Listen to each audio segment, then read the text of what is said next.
So, Sonic Unleashed.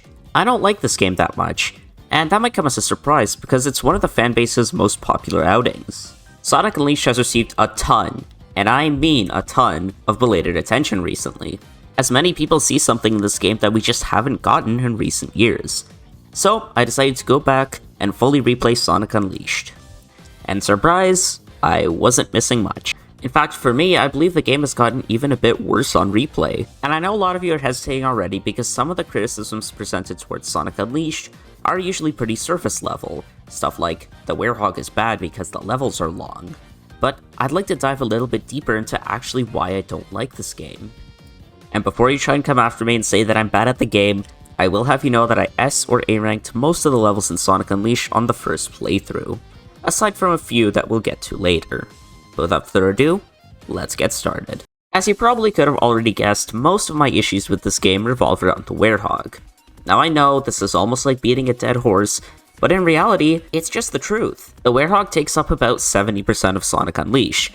At least that's what I counted on my playthrough. Now I know this time might be different for all sorts of people, but from my experience, Sonic Unleashed is not a Sonic game, it's a Werehog game. And the Werehog is not a style of gameplay that I really enjoy. The Werehog is a style of gameplay that focuses on mainly three things: platforming, exploration, and puzzle solving, as well as combat. Now of the three, I want to start with the combat because I think this is where the Werehog gameplay falters the most. In order to have a good combat system, you need a few things: enemy variety, good flow, and a banger soundtrack to accompany it all. Now Sonic Unleashed definitely has a pretty good soundtrack, but the battle theme in this game is one that I don't find myself replaying too often, because it's replayed for me. But when it comes to the other two elements in Sonic Unleashed, the game just fails miserably. This combat system does not have any flow because the path to victory is already predetermined by QTEs. Let me give some advice to any new Sonic Unleashed players. To get an S rank in the Werehog stages, all you need to do is go up to enemies, mash your favorite combo, maybe do a drill, and get them into the range where the exclamation mark appears above their heads. Then, just do a QTE. QTEs range from anywhere from 6,000 to about 10,000 points, but on the big guys, you can get up to 40,000. And why is this so good? Because regular combos give you at most about 500 from what I've seen. So you get a lot more points by stopping mid-combo to do a QTE, which absolutely breaks the flow of the game. But the thing is, this is what it's encouraging you to do. At the end of Dragon Road Night, I messed up a bit of a platforming section and died, losing all of my points. But because there were so many enemies to do QTEs on right before the goalpost, I could just do all the QTEs and I gained up enough points to get an A rank, even after dying right before the end of the level. And another thing is that while there is a ton of move variety in Sonic Unleashed, you're realistically never going to be using more than 4 or 5 or maybe even 6 at a time, because they all basically do the same thing. Even just mashing your regular buttons will eventually lead to success. I found my success in this game by just mashing and then doing QTEs. That got me S ranks. There's not much skill involved in just doing that. But it's what the game not only encourages you to do, but rewards you for it. And on top of that, the enemies have almost zero variety. Now sure, there's a few enemies that might break a shield, or maybe they'll run away a bit, there's some small ones, but there's a pathetic amount of variety compared to most other combat games. Failing on the same few enemies gets really boring really quickly, and that's how I describe most of the Werehog combat. Really boring, but it isn't over very quickly, that's for sure. But hey, maybe the puzzles and exploration carry it. Newsflash, they don't. The puzzles involve slowly moving boxes around, maybe twisting a lever here and there, mashing buttons to open a door. None of them are very complex, and none of them are that difficult. They're all also boring. The platforming I found overall to probably be the best element of the Werehog gameplay, but even this I don't like that much. The platforming is kinda slow, but you can use your moves to speed it up a little.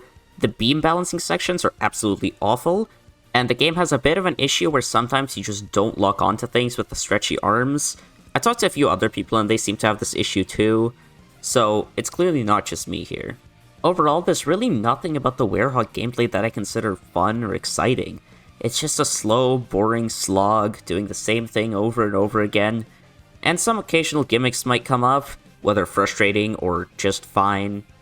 But overall, I just don't like the Werehog style of gameplay. Now, about the medals, I don't think they were that big of a deal for me at this playthrough, but for a first-time playthrough, they could definitely be a bit annoying. I believe that all collectibles should just be to unlock extra stuff instead of being mandatory to progress through the game. A game should be good enough on its own for us to want to replay it instead of forcing us to replay it through arbitrary methods. But hey, that's enough wailing on the Werehog, let's talk about the part of the game that I actually enjoy. Now, while the boost stages in this game don't even come close to what Generations has to offer, I do still think they have their own flavor of fun. And while the controls aren't as tight as Generations, the looseness to them actually makes it a bit better in some places, although I really don't like the drift here. Generations did that way better. Since the drift was developed as a method to control yourself while at max speeds, it is implied that you should do it when boosting, but in Sonic Unleashed you have to stop boosting to pull off the drift successfully a lot of the time, which goes against what the drift was intended for, in my opinion. But generally, the boost levels in Sonic Unleashed look great, sound great, they have good level design, and they're generally fun to play. Skyscraper Scamper, Rooftop Run, Missouri Day, these are all some of my favorite levels in the series, and they're definitely ones that I come back to replay very often. It's a shame this bit of genuine quality from this game was muddled down with so much filler. And that's what I think Unleashed's general issue is. All the filler content. They didn't think the boost was enough to fill a full game, and in some cases it might not have been, but I'd still rather a 3-hour game of amazing levels than an 11-hour game but it's filled with 8 hours of Werehog and metal collecting. Oh, we can't forget the hub worlds, which for some reason have these really weird controls, and they don't feel that good to walk around in. Plus, there's nothing really there that I found that interesting. Like, yeah, sure, it helps with the world building, but when the world building isn't something that I particularly prioritize in a Sonic game, it's just an inconvenience. I much prefer the level-by-level select that Sonic Generations had. In fact, the Sonic Generations White World is my favorite hub world in the series, because it's straightforward and gets to the point, while also housing a lot of extra content. In the end, a part of me really wanted to like Sonic Unleashed. The music, the story, the general presentation, this really cool world that they have set up, this really cool setup for a Sonic story, everything was just set up for this game to be great. But unfortunately, the Werehog came in and ruined it all for me. Now I know that this isn't everyone's experience, and some people genuinely like the Werehog, which is probably why this is one of, if not their favorite Sonic game. But unfortunately, I just didn't get it. The Werehog is not a gameplay style that I find fun, but I am thankful that this led to us getting Sonic Generations. So that's it for me. Davron, signing off.